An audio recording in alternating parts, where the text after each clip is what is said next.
안녕하십니까. 한문학 강좌 TV를 맡은 한의사 이한영입니다. 반갑습니다. 자, 오늘은 자한 11번째 조문 한번 같이 읽어보겠습니다.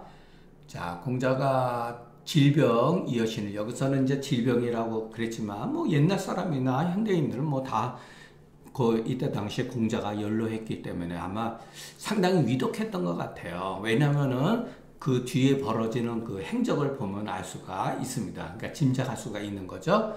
자, 우리가 공자가 갑자기 이제 어떤 큰 병환을 얻었는데, 이 자로가 그 많은 제자 가운데 자로가 또 나서서 일을 벌린 거예요.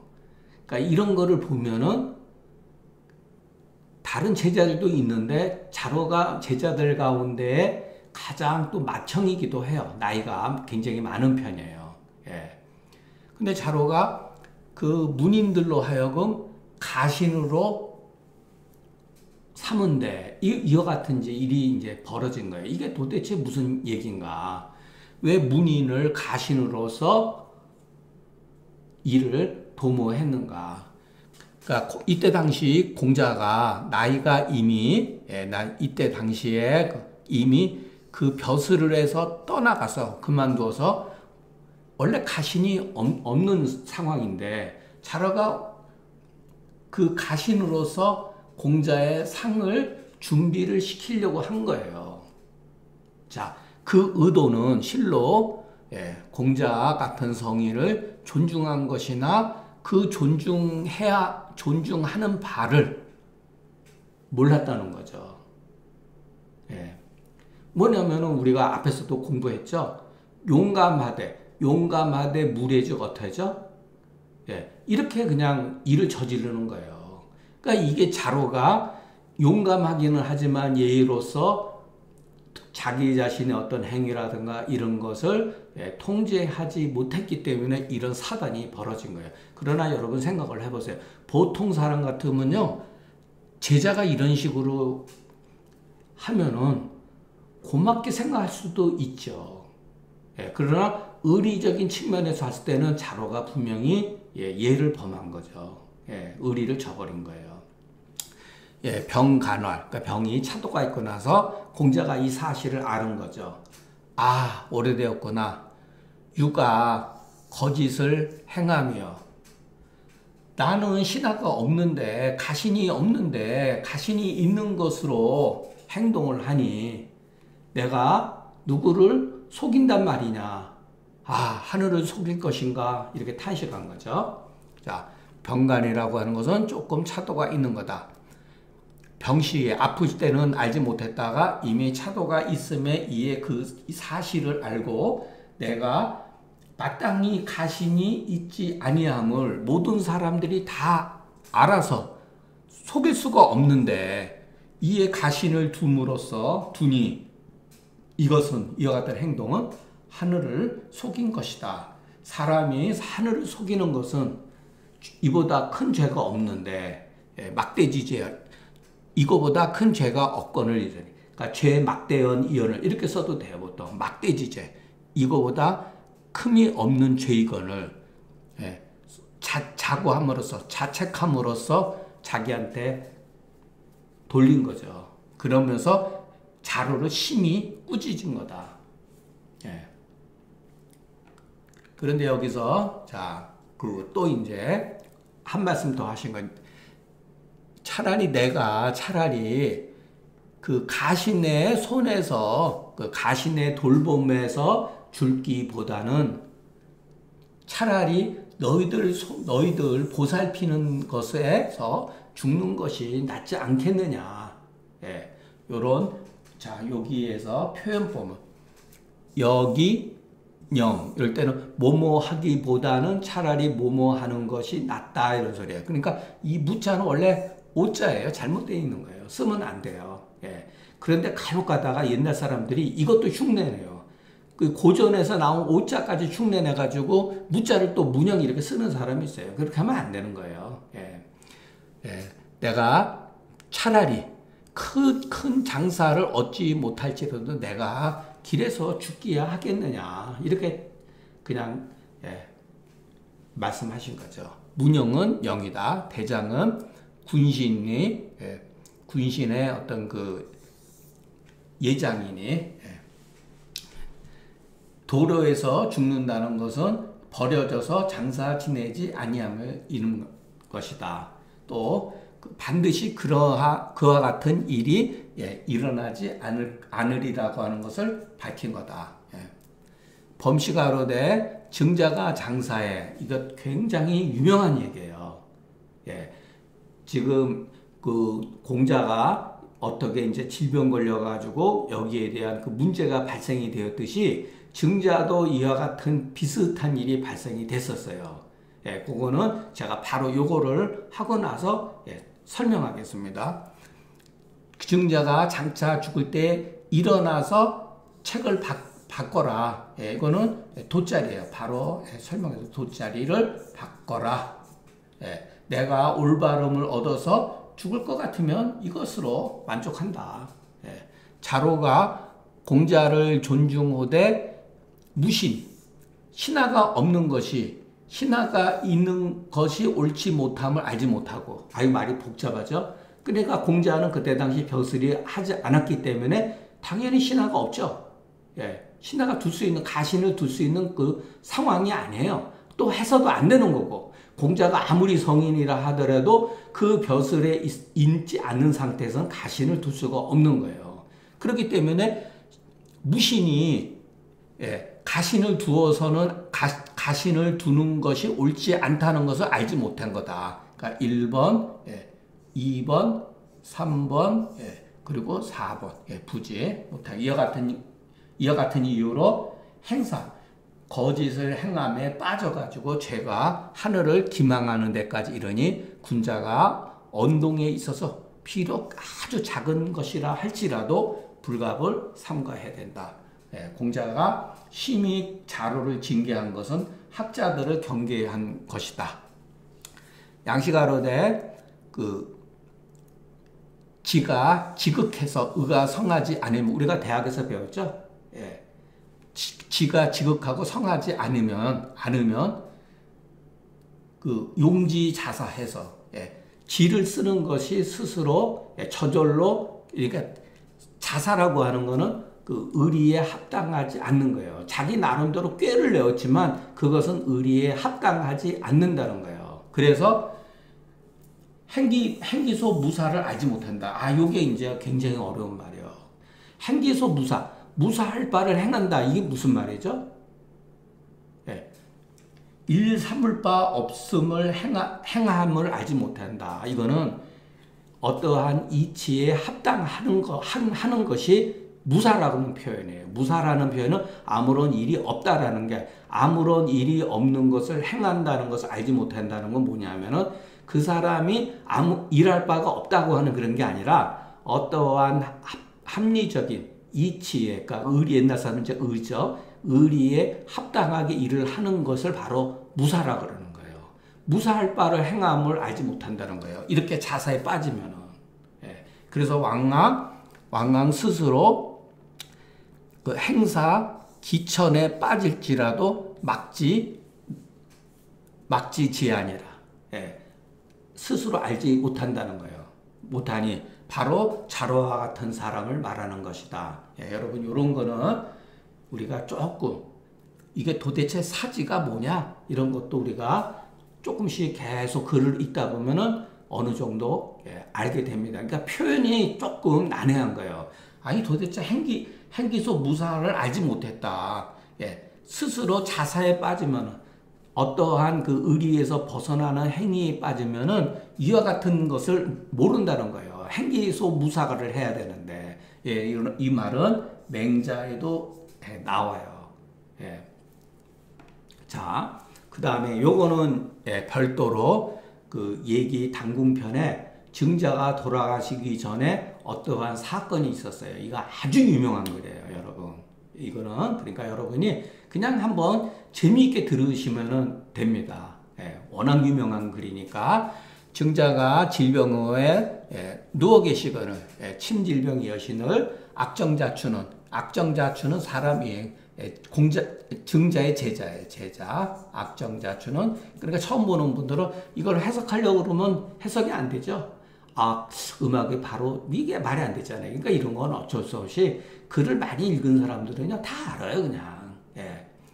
악정자추는. 그리고 처음에 예를 들어서 악정자춘이 이게 무슨 말인지 모를 수가 있죠. 그러나 이 글 속에 악정자춘이 무슨 뜻이라고 하는 걸 알게 돼요. 자, 그렇기 때문에 여기서 우리가 한 가지 배워야 될 점이 있어요. 해석학에 대해서 어떠한 용어나 어떠한 문자는 그 주어진 글에서 먼저 이해를 하는 것이 맞는 거예요. 그러니까 악정자춘이 이 글 속에서 우리는 악정자춘이 증자의 제자라는 사실을 알아야 돼요. 그리고 그것이 여기에 있어요. 본래 글이라고 하는 것은 악정자춘을 다른 데서 어디서 이렇게 따오는 경우도 있지만 원래는 이 조문에서 악정자춘이 뭔지 이게 도대체 뭔지를 모르잖아요. 처음 읽는 분들은.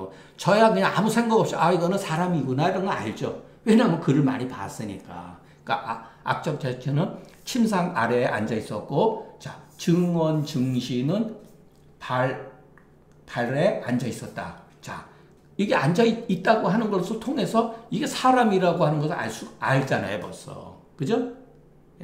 그러니까 이런 걸 여러분들이 공부를 하면서 어떨 때는 파악을 하셔야 돼요. 우리가 상한론이라든가 금기열 어떤 글도 마찬가지예요. 어떤 조문에 주어진 조건에서 그 글을 해석하는 게 제1원칙이에요.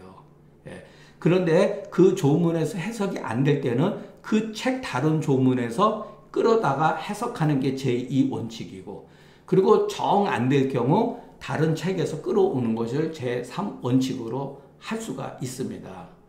그러니까 원래 좋은 글은, 그러니까 원래 좋은 글이 아니라 원래 글을 쓰는 거는 그 글 속에서 그 의미를 이해를 해야 된다는 거예요. 그런데 동자가 구덩이에 앉아 있으면서 촛불을 쥐고 있었다. 어두우니까 당연히 촛불을 쥐고 있었죠. 자, 그럼 여기에 등장인물이 증자, 악정자춘, 증원, 증신 5사람이 있네요. 그죠? 근데 동자가 뭐라 그랬냐면, 동자가 갑자기 뜬금없이 화이환하니 대부지 책연저 이렇게 한 거예요. 돗자리가 여기 이 화이환은 돗자리예요. 악정자춘이 깔고 아유 선생님 화려하고 완합니다. 이건 그냥 화려합니다. 그리고 아주 좋습니다. 이거는 대부라고 하는 높은 직책의 돗자리가 아닙니까? 이런 거예요. 그러니까 여기서 자춘이 왈 그랬잖아요. 그죠? 그러니까 자춘은 사람이구나라는 걸 알 수가 있죠. 그러니까 우리가 이렇게 연상해서 글을 자꾸만 힘들더라도 여러분이 옛날 글들은 다 이런 식으로 돼 있어요. 그러니까 포기하지 말고 일단은 봐야 돼요. 여기서 자춘이 와라니까 이거 사람이구나 알 수가 있죠. 지하라 그만둬라 이런 거예요. 이놈 그만두지 못할까 이런 거예요. 그러나 이놈 잘은 못했죠. 왜? 선생님이 계시니까 함부로 말을 하면 안 되죠. 야 가만히 있어라 이렇게 한 거죠. 조용히. 근데 증자가 듣고서 깜짝 놀라서 오라 뭐 이렇게 한 거죠. 그러니까 동자가 딱 화이환하니 대부지 체계인적. 요거는 아주 화려하고 이거 제가 찾아보지 못했습니다. 죄송합니다. 화려하니 대부의 책이 아닙니까? 이런 거죠. 그러니까 증자가 그때 이제 돌이켜 본 거예요. 그렇구나. 이것은 개손이 나한테 내려준 거다. 근데 내가 능히 바꿀 수가 없으니, 왜냐하면 병이 심한 상태였고, 자, 그런데 여기서 문제가 될 수가 있는 소지가 있어요. 자, 어떤 사람은 증자가 자기가 그 밑에 깔고 있는 돗자리가 계시가 준 그 개손이 준 돗자리라고 하는 것을 그 대부의 돗자리죠. 그것을 알면서도 누웠을까요? 모르고 누웠을까요? 모르고 누운 거예요. 증자 같은 성격의 소유자는 우리 같은 사람들은 이거 모르겠다. 지금 내가 뭐 죽느냐 사느냐 판인데 내가 뭐 그거 따지긴 되지만 이 증자 같은 분은 절대로 그럴 리가 없는 거예요, 여러분. 그것은 의심하면 안 된다는 거예요. 증자는 몰랐었어요. 예. 그러니까 여기서 자, 참 와나 여기 또 토가 아예요. 와나 기하야 여기 토가 하야. 와나 기하야 일어나서 돗자리를 바꿔라. 유명한 얘기예요. 그래서 선생님이 죽는 표현을 역책이라고도 표현해요. 역책. 그러나 이것도 그와 같은 표현이 잘못되어 있는 거예요. 제자가 선생님 돌아가시 역책이라고 하는 거는 증자의 이 역책은 과실이거든요. 이것을 그대로 쓰는 것도 잘못이에요. 근데 옛날 문헌들 가운데 조선시대의 문집에도 이런 말이 종종 나와요. 뭐 주자도 뭐 주자가 역책지시해. 이런 거는 잘못 쓴 거예요, 여러분. 그런 거는. 예. 그러니까 증언이 가로되 아버지 병이 지금 위증하니 지금은 바꿀 수가 없습니다. 다행히 아침에 이르거든. 다행히 아버지가 조금 회복되셔서 아침이 되면은 청컨대 그것을 바꾸겠습니다. 그랬더니 증자가 탁 하는 소리가 뭐냐면은 이지혜야 불효피라. 네가 나를 사랑하는 것이 저 아이만 못하구나. 군자가 사람을 사랑하는 것은 덕으로서 하고 일반 사람이 사람을 사랑하는 것은 잠시 고식이라는 건 고식지간 잠시 어떠한 것을 모면하는 것으로서 한다. 내가 무엇을 구한단 말이냐? 내가 올바름을 얻어서 죽는다면 이것으로 마칠 따름이다. 그러니까 이제 증언하고 증신이 아들하고 제자들이 이제 선생님을 부축해가지고 돗자리를 바꾸려고 했는데 반성미안이 몰라시다. 예. 그 돗자리를 이렇게 돌리는데 미안한 상태에서 편치 않은 상태에서 돌아가셨다. 아, 굉장하죠? 자, 그런데 여기서 우리가 글 공부하면서 또 하나 배워야 될 점이 있어요. 예전에 이제 저도 이 글이 있는데 저희 선생님의 그런 말씀을 해주시더라고요. 여기서 와나 기하야 그랬잖아요. 악정자춘이 제자인데 여기서 죽는 마당에서 자식을 부른 거예요. 자식을. 와나 기하야 역자가. 그러니까 어딘가 모르게 성현에도 인정이 있다는 거예요. 예. 제자를 안 부르고 자식을 부른 거. 와나 일어나서 돗자리를 바꿔라 이렇게 했잖아요. 자춘아 일어나서 돗자리를 바꿔라 이렇게 말씀하지 않았다는 거예요. 예. 이런 게 전부 다 성현도 어딘가 모르게 인정이 있다. 인정에 의해서 한다는 거예요. 이거는 정말 멋진 어떤 그 장면이죠. 드라마틱한 장면이죠. 예. 자공이 말하기를 유라고 하는 거 유붕이자 원방내면 불령 낳고와 그랬었죠. 약간의 가정법이 있는 거예요. 아름다운 옥이 여기에 있는데 그것을 괴짝에 싸서 숨겨야 됩니까? 이런 소리죠. 괴짝에 두어서 숨겨야 됩니까? 아니면은 좋은 가격을 구해서 팔아야 합니까? 그랬더니 공자가 대뜸 알죠. 팔아야지. 나는 좋은 가격을 기다리는 자다. 이렇게 얘기하는 거예요.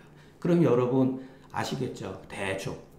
공자가 제자들 입장에서 봤을 때는 공자가 틀림없는 요순보다도 더 뛰어난 분인데 벼슬도 못하고 그냥 뭐 여기저기 쫓아다니면서 많은 수모도 겪고 그러니까 이와 같이 이제 빗대서 이제 질문한 거예요.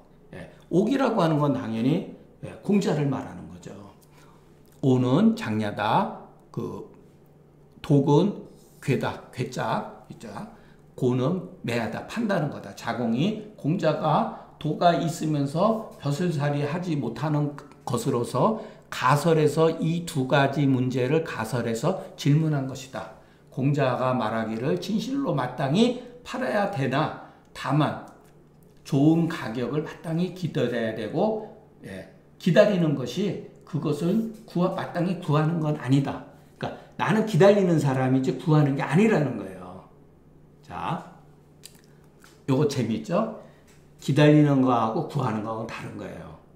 예, 그 차이점도 우리가 나중에 공부를 하면서 여러분 왜 구하지 않습니까? 기다려야 되는가? 이 차이점도 아셔야 돼요. 여기에는 굉장히 나름대로 깊은 뜻이 있어요. 현실적인 문제예요, 여러분.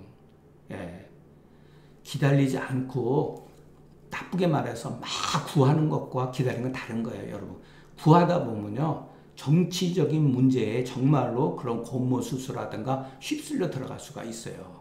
공자가 능동적으로 자기 자신의 어떠한 행위를 제약받을 수가 있다는 거예요. 구해서 만약에 벼슬길에 나아가면은. 근데 모든 제자들이 다 그랬거든요. 이것을 안 한 사람이 민자건과 안회 정도죠. 예, 그리고 나중에 증자가는 공자의 막내 제자라고 보면 됩니다. 범식을 하되 군자 미상불 벼슬을 하고자 하나 또한 불류기도 이런 거를 여러분 그냥 한눈에 들어와야 돼요.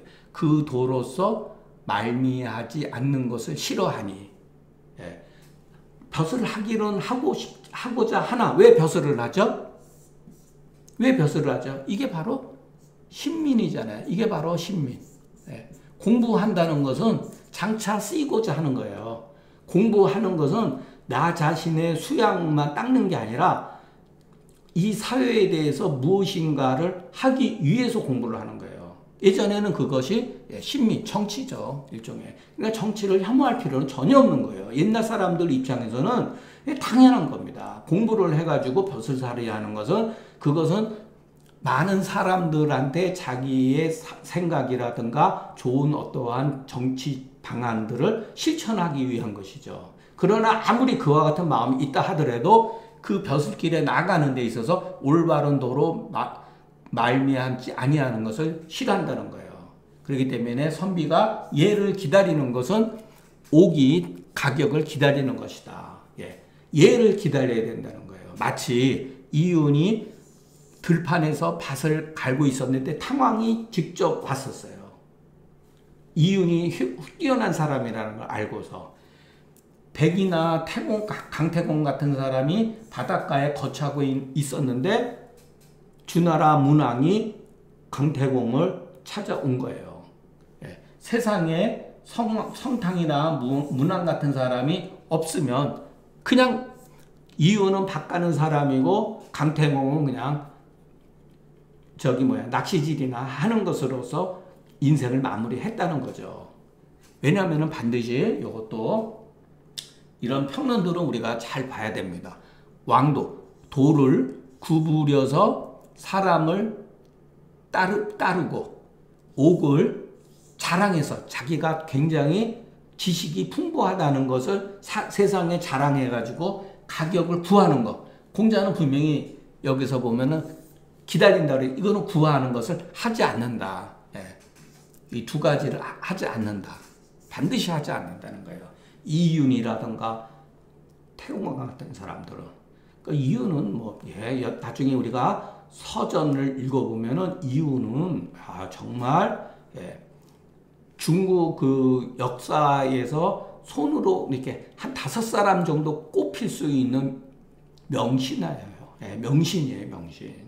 굉장히 뛰어난 사람이에요. 강태공도 마찬가지고. 자, 제갈공명이 융중에서 은거했을 때 제갈공명의 나이가 26살인가 28살인가 그랬는데 26살인데 이때 공명의 나이가 26살, 유비 나이가 무려 48살, 20살이나 많아요. 아버지예요. 아버지 뻘이에요. 근데 유비가 공명한테 3번이나 찾아갔잖아요. 이게 기다린 거예요, 여러분. 예, 여러분 생각을 해보세요. 이게 간단한 문제가 아니에요. 사람의 문제. 유비도 공명에 뛰어난 사람이라는 거 알고 갔지만 사람의 가치 있다 보면요. 싫은 점도 굉장히 많은 거예요. 의심도 들기도 하고. 유비는 설령 공명을 아낀다 하더라도 관호하고 물론 소설이 있지만 반드시 소설만이라고 할 수가 없어요, 여러분.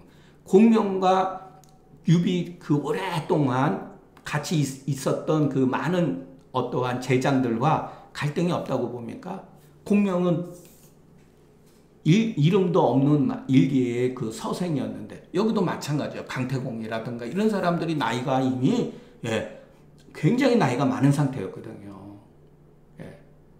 그러면 문왕 밑에 기라성 같은 신하들이 있었는데 정말 그 사람들 입장에서 강태공 이런 사람들, 이응 같은 사람은 듣보잡이에요, 진짜. 그러면은 그 권력 투쟁이라든가 갈등이 없겠어요? 그렇기 때문에 예를 기다리지 않으면 언제든지 나쁘게 말하면 죽을 수도 있는 거예요. 그래서 그 상대방이 얼마나 정성을 들여서 찾아오는가. 그렇지 않고 나가서 한 사람들은 전부 뒤끝이 안 좋아요, 여러분. 그래서 이거는 물론 반드시 이것만은 우리가 할 필요, 현대에는 뭐 맞지 않은 얘기죠. 자기가 노력해서 그 어떤 계약 사회니까 하는 거는 당연한데 옛날에는 이와 같은 게 있었다. 요 미묘한 거, 예를 기다리는 것과 벼슬을 구하는 것과는 다르다는 거. 요거 한번 조금 깊이 생각해 보세요. 공자가 나는 구이 땅에서 살아야겠구나라고 한 거예요. 그러니까 동방의 그 동리 가운데 9종이 있었다. 요 거지자는 거기 가서 내가 살고자 한다. 욕이라고 하는 뭐뭐 하려고 하지만 그렇게 하지는 못했다라는 의미가 있죠. 이것은 승부부의 뜻과 같다. 도가 행하지 않기 때문에 나는 뗏목을 타고 바다 건너가야겠다. 이런 말을 한 거예요. 혹자가 말하기를 누하니 어쩌실랍니까? 참으로 누추한 곳인데 어쩌려고 그러십니까? 그랬더니 공자가 말하기를 군자가 거처하면 어찌 누추함이 있겠는가? 멋지죠? 굉장히 멋지잖아요. 탁 물었는데 어떻게 보면 답을 탁 이렇게 바로 말씀하시잖아요. 그죠? 군자가 거하는 즉 변화하니. 이것도 우리가 변화한다는 게 뭔가. 군자가 거처하면 변화한다는 게. 이것도 우리가 그 맹자에 보면은 사실적인 것으로서 이렇게 설명해 놓은 게 있어요. 군자가 거처하면 거하는 곳에는 변화가 일어난다. 순임금이 들에서 농사를 지을 때 그 지역 사람들이 농사꾼들이 전부 다 거기 변화를 입었다는 거예요. 그래서 어떤 관직에 했는데 그 관직 주위의 모든 벼슬아치들이 또 변화했다는 거예요. 일종의 그런 거예요. 그러니 어찌 누함이 있겠는가. 공자가 말하기를 내가 위나라로부터 이런 것도 여러분 요즘에는 모든 자료에 대한 논어에 대한 해석은 다 나와 있어요. 그런데 먼저 자기가 한번 읽어보고 보는 게 좋아요. 자, 이것도 초보자들이 봤을 때는 이거 도대체 어디서 끊어야 될지 모르죠. 위가 뭐야, 노가 뭐야, 이거 나라 이름인데 저는 이거 뭐 당연히 알지만 그래서 쉽게 넘어갈 수가 있지만 처음 글 보는 사람들은 이것도 어려울 수가 있죠. 위나라로부터 노나라로 돌아온 연후에 노나라의 음악이 바로 잡혀서 아와 송이. 자, 시에 보면은 풍, 아, 송이 있다 그랬죠. 여러분 그거 모르셔도 돼요. 시전에는 풍, 아, 송이라고 하는 제일 큰 편제가 있다 그랬죠. 그것이 각각 각듣기소라 한다. 공자는 그 있을 바를 얻었다. 정말 멋진 말이죠. 그러니까 이것을 통해서 우리가 알 수가 있는 건 뭐냐면은 공자 때만 해도 시에다가 시의 가사에다가 노래를 음을 맞춰가지고 불렀다는 거예요. 그런데 이 난국이 지속되면서 100여 년 뒤에 맹자가 나왔을 때는 이미 이 자체가 다 없어졌다는 거예요. 왜냐하면은 거기에 종사하는 사람들이 전부 다 사라져버렸기 때문인 거예요. 이것도 이제 공자가 복원한 거죠. 그래서 공자가 옛날에 누구한테 음악도 배우고 뭐도 배웠다는 게 바로 그런 거예요, 여러분. 근데 이와 같은 전통들이 전국 시대를 거치고 나중에 한 200년, 300년 뒤에 진시황 왕자가 진나라를 통일했을 때는 소위 말해서 중국의 고대 문물 자체가 다 없어졌다는 거예요. 한나라 때 유방이 천자가 돼가지고 천자 등극식을 해야 되는데 어떻게 하는지를 아무도 몰랐다는 거예요. 그래서 거기 그때 당시에 제가 지금 생각은 나왔다. 어떤 그 유학자인데, 노유학자인데 그 사람을 데려다가 그것을 했다는 거예요. 예. 그러니까 노나라 애공 11년 겨울에 공자가 위나라부터 노나라에 돈을, 이때 당시 주나라 얘가 그래도 노나라에 남아 있었다는 뜻이에요. 예. 그러나 시와 음악, 요것도 여러분 그냥 쉽게 보시면 안 돼요. 아까 제가 그랬죠? 시에다가 음을 같이 한 거예요. 예. 시는 가사고 거기에 음이 있는 거죠. 근데 음은 나중에 사라져버린 거고 시에 대한 가사만 지금까지 남아있는 거죠. 또한 파잔되고, 죄송합니다. 잠옷, 잔결되고, 그러니까 막 망가지고, 순서가 뒤죽박죽이 되었다. 공자가 주류 사방에 참모 고정하여 쭉 다니면서 음악도 듣고 막 이렇게 하셨을 거 아니에요. 그것을 참고로 해서 고정했다. 고증으로 해가지고서 모든 것을 바로잡아서 그 설을 알게 되었다. 말년에 도가 마침내 행하지 않는다는 것을 아시고 돌아가서 바로잡은 거다. 바로 시와 음악을 바로잡았다는 거죠. 공자가 말하기를 나가서는 공경을 섬기는 것 같이 하고, 공경이라고 하는 건 굉장히 높은 사람이에요. 그러니까 저후 밑에 있는 정도의 계급이에요. 그러니까 요즘 말로 하면은 뭐 거의 장관급들 이와 같이 그런 사람을 섬기는 것 같이 하고, 집에 들어와서는 부모와 부형을 섬기는 것 같이 하며, 상의 당에서는 어떠한 상을 당해서는 누군가 돌아가셔가지고 장사를 지내거나 이와 같은 거죠. 불가한불 힘쓰며 불이 주거니 무엇이 나에게 있겠는가? 없다는 얘기죠. 굉장히 겸손하게 말씀하시는 거예요. 이와 같은 일 하나, 두 번, 세 번, 세 개, 네 개. 이 네 개 가지가 무엇이 나에게 있겠는가? 없다는 얘기죠. 그러니까 이거는 굉장히 겸손한 거죠. 그러니까 불이주거니 이게 뭐냐? 우리가 술 마시면은 몸이 흐트러지잖아요. 그러니까 술 주정도 할 수 있고 아주 그냥 막 그 자세도 흐트러지고, 그러니까 술에 의해서 자세가 흐트러지지 않는 것이 무엇이 나한테 있겠는가?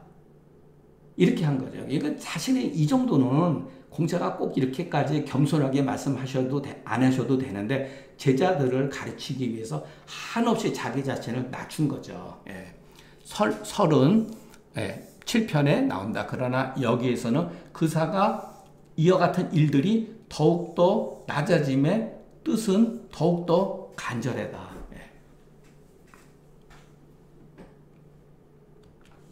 자, 오늘 막 조금 재밌는 내용도 있고 깊은 내용도 있는데 그 시간에 이제 맞춰서 이제 빨리 끝내다 보니까